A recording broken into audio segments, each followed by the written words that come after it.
Good morning students.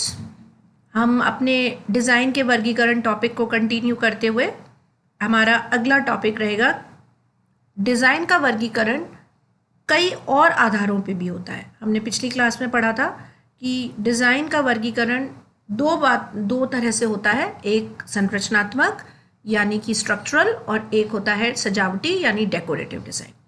लेकिन हम जब डिज़ाइन इसके अलावा और कई भी चीज़ें ऐसी हैं जिनके रूप में आकृति के कारण जैसे हमारे शरीर, भगवान ने हमको अलग अलग तरह के शरीर की आकृति दी है। कोई लंबा होता है, कोई मोटा होता है, कोई छोटा होता है, किसी का शोल्डर्स चौड़े होते हैं, किसी के हिप्स ज़्यादा होते हैं, किसी के कमर बहुत पतली होती है, किसी के हाथ छोटे होते हैं। आपने देखा होगा अगर हम 10 लोग खड़े हैं तो हम 10 लोगों की हथेलियाँ भी छोटी या बड़ी अलग अलग होती हैं। वैसे ही डिज़ाइन भी आकृति के अनुसार वर्गीकृत किया जाता है। एक डिज़ाइन है जैसे प्राकृतिक डिज़ाइन, नेचुरल, ऐसा डिज़ाइन जिसमें फूल, पत्तियाँ, जानवर, पहाड़, नदी, जो हमारी प्रकृति है, जिससे प्रकृति से ओतप्रोत होकर जब ये डिज़ाइन बनाए जाते हैं तो वो कहलाते हैं प्राकृतिक डिज़ाइन। परंपरागत डिज़ाइन यानी कि ट्रेडिशनल, जो हमारे ऐतिहासिक पृष्ठभूमि है, जहाँ से हम बिलोंग करते हैं। अगर हम राजस्थान के हैं तो हम अगर राजस्थान और राजपूताना शान आन बान दिखाते हैं, ये सब डिज़ाइन हमें कहाँ मिलते हैं? म्यूजियम्स में, और जिनके हम रंग रूप, बेल, बूटे। अब आपसे मैं अगर कहूँ कि आप याक के बारे में सोचें तो क्या आप याक के बारे में सोच पाएंगे राजस्थान में रह के? नहीं। क्यों? क्योंकि आपने कभी अपने आसपास ये जानवर देखा ही नहीं है। अगर आप इमेजिन करेंगे परंपरागत डिज़ाइन में तो आप बनाएंगे ऊँट गाड़ी, ऊँट जाते हुए, ऊँट पर सवार करते हुए। और हमने देखा होगा, अक्सर आपने चित्र देखे होंगे ढोला मारू और बांसुरी बजाते हुए, या फिर बैलगाड़ी पे चलते हुए एक महिला जिसने घाघरा पहन रखा है और सिर पर ओढ़ना ढक रखा है। तो ये सब चित्र क्या कहलाएंगे? ये सब डिज़ाइनिंग क्या कहलाएगी? परंपरागत डिज़ाइन। सेम अगर हम जम्मू कश्मीर में जाएं या हिमाचल में जाएं तो वहाँ के जानवर होंगे याक। वहाँ पे पेड़ पत्ते कौन से होंगे? चिनार, द्राक्ष, केसर। तो ये प्राकृतिक डिज़ाइन भी बदल जाते हैं। और परंपरागत डिज़ाइन में वो वहाँ का कुल्लू का दशहरा मेला दिखाएंगे, या फिर वे वहाँ की आप देखेंगे अगर आप और अरुणाचल प्रदेश, सिक्किम वहाँ जाएंगे तो वहाँ की परंपराओं में बौद्ध धर्म का महत्व होता है। तो बुद्ध भगवान की का चित्र या मूर्ति, तो वो पारंपरिक डिज़ाइन कहलाते हैं। जो ऐतिहासिक पृष्ठभूमि, जो जहाँ के लोग हैं वो अपनी ऐतिहासिक पृष्ठभूमि का उपयोग करते हैं। फिर आता है ज्योमेट्रिकल डिज़ाइन। ज्योमेट्रिकल यानी ज्यामितीय, यानी अंडाकार, त्रिकोण, गोलाकार, आपने देखा होगा वर्गाकार, स्क्वायर, जो जिगजैग डिज़ाइंस होते हैं, यानी आपने देखा होगा ट्रायंगल बने हुए, कोण बने हुए, आपस में समानांतर रेखाएं चलती हुई। तो ऐसे डिज़ाइंस क्या कहलाते हैं? ज्योमेट्रिक यानी ज्यामितीय डिज़ाइन। फिर सार यानी एब्स्ट्रैक्ट। कई बार आपने कई चित्र देखे होंगे, पेंटिंग्स देखी होंगी जो आपको लगता है समझ में नहीं आ रहे ये क्या कहना है, लेकिन ये प्रकृति के रूप नहीं, अंधेरा दिखाया हुआ है और आपने देखा होगा उसमें एक सुरंग से लाइट आ रही है।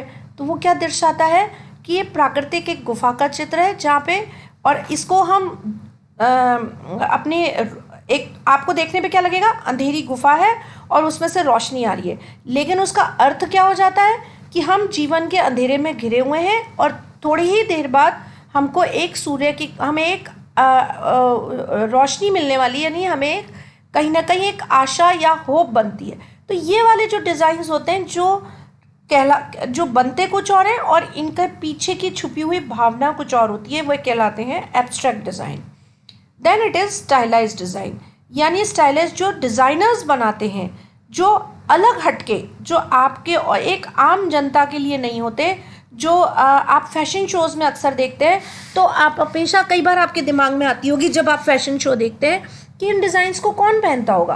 तो ये वो डिज़ाइंस हैं जो स्टाइलाइज्ड, जो डिज़ाइनर अपनी क्रिएटिविटी को शो करने के लिए, अपनी रचना को शो करने के लिए, अपनी इमेजिनेशन को आगे से आगे बढ़ाने के लिए बनाते हैं, वो कहलाते हैं स्टाइलाइज्ड डिज़ाइन। सौंदर्य के आधार पर यानी ब्यूटी, विशिष्ट डिज़ाइन यानी डिस्टिंक्टिव डिज़ाइंस, ये डिज़ाइंस विशेष अनुरेखण के लिए पते को अलग करता है, यानी पर्टिकुलरली कोई डिज़ाइन होता है जो केवल खास उस काम के लिए, उपयोग के लिए जब बनाया जाता है तो वो कहलाता है विशिष्ट डिज़ाइन।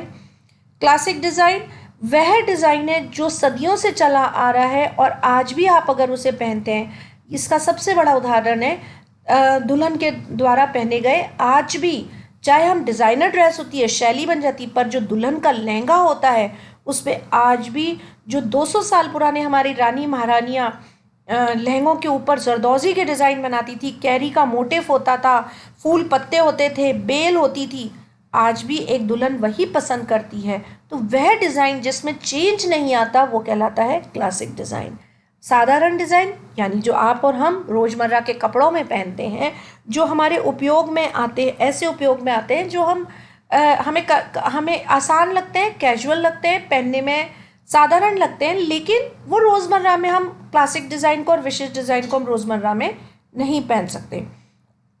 और ख़राब डिज़ाइन जिसको कई बार आप दुकान पे जाते हैं, वो आपको 12 तरह के एक आप जब सूट कहते हैं, दुकान वाले को कहते हैं कि आप मुझे सूट दिखाइए भैया, तो वो आपको कई सारे तरह के सूट दिखाता है। क्या आपको सब पसंद आने लगते हैं? नहीं, आपको कई सूट्स में ऐसा लगता है इसका डिज़ाइन बहुत ही ख़राब है, ये बिल्कुल उल्टा बना हुआ है, या ये बेकार है, या ये चौड़ा है, या ये ज़्यादा बड़ा है।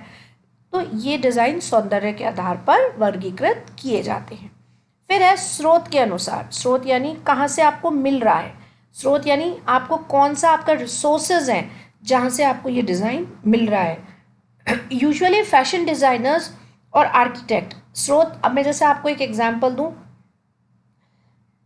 ताजमहल, अगर कोई वास्तुकला का उदाहरण है सबसे बड़ा एक ताजमहल, तो अगर आपने कोई डिज़ाइन ऐसा बनाया जिसके अंदर आपने ताजमहल का प्रिंट दिया या एम्ब्रॉयडरी में ताजमहल बनाया, तो ये क्या कहलाएगा? वास्तुशिल्प का डिज़ाइन। यानी वास्तुकला से हमें प्रेरित जो हम डिज़ाइन होते हैं वो वास्तुशिल्प डिज़ाइन कहलाता है। फिर आता है ऐतिहासिक डिज़ाइन, यानी ऐतिहासिक यानी जो हमारी हिस्ट्री को डिपिक्ट करते हैं। वो मराठा साम्राज्य भी हो सकता है, वो राजपूताना भी हो सकता है, वो मुगल काल भी हो सकता है, ऐतिहासिक मंदिर भी हो सकते हैं, और इसमें ताजमहल भी आ सकता है क्योंकि उसकी अपनी एक हिस्ट्री है, उसकी अपना एक ऐतिहासिक पृष्ठभूमि है। जिसकी भी एक ऐतिहासिक पृष्ठभूमि होती है वो क्या कहलाता है? ऐतिहासिक डिज़ाइन। फिर राष्ट्रीय डिज़ाइन, जो हमारे देश की, किसी भी देश की, हमारे नहीं, कहीं भी कोई भी जो राष्ट्र है उस देश की संस्कृति, धर्म, सामाजिक प्रतिबद्धता, जैसे आज मैं आपको एक एग्जांपल दूं, आज हमारी संस्कृति होगी, हमारे भारतवर्ष की संस्कृति, अगर हम हिंदू धर्म अपनाते हैं तो नेचुरली हमको क्या पसंद आता है? हिंदू धर्म से प्रभावित पोशाक या डिज़ाइन। अगर आप यहीं ईरान और इराक में जाएंगे तो उनके संस्कृति और धर्म के अनुसार उनके डिज़ाइंस अलग होंगे। तो ये डिज़ाइंस कहलाते हैं राष्ट्रीय डिज़ाइन, जो राष्ट्र को संबोधित करते हैं, यानी राष्ट्र को दर्शाते हैं। आधुनिक डिज़ाइन, ये यूजुअली राष्ट्रीय डिज़ाइन कब पहने जाते हैं?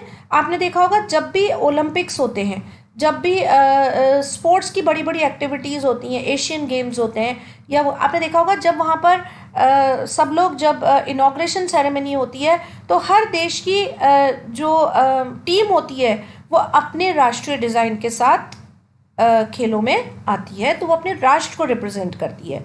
फिर आता है आधुनिक डिज़ाइन। आधुनिक यानी मॉडर्न। मॉडर्न यानी कुछ भी जो लेटेस्ट टेक्नोलॉजी है, लेटेस्ट डिज़ाइन है, कंप्यूटर प्रिंट भी मॉडर्न कहलाएगा, तो फ्लेयर्स भी मॉडर्न कहलाएगी, कुछ भी, एनीथिंग मॉडर्न, जिसको हम कुछ भी पहने और वो नवीन लगे, वो डिफरेंट लगे, वो कहलाता है आधुनिक डिज़ाइन। लास्ट में मैंने आपको डिज़ाइन क्लासिफिकेशन में दो बेसिक सी डिज़ाइन पिक्चर्स दिखाई हैं, वो हैं स्ट्रक्चरल और डेकोरेटिव को डिफ्रेंशिएट करने के लिए। देखिए, ये एक पिक्चर थी जिसमें स्कर्ट को, सिंपल प्रिंटेड स्कर्ट है और इसको प्लीट्स देके या घेर देके घेर बनाया गया है, और इसी स्कर्ट के ऊपर जब नीचे से आप देख रहे हैं, नीचे बॉर्डर पर एम्ब्रॉयडरी कर दी गई है, तो ये सिंपल डिज़ाइन, स्ट्रक्चरल डिज़ाइन किस में कन्वर्ट हो गया? डेकोरेटिव डिज़ाइन में। तो ये थी हमारी क्लास डिज़ाइन और डिज़ाइन के वर्गीकरण पर। थैंक यू इसको समझने के लिए, और आगे भी आप इसको अप्लाई करें।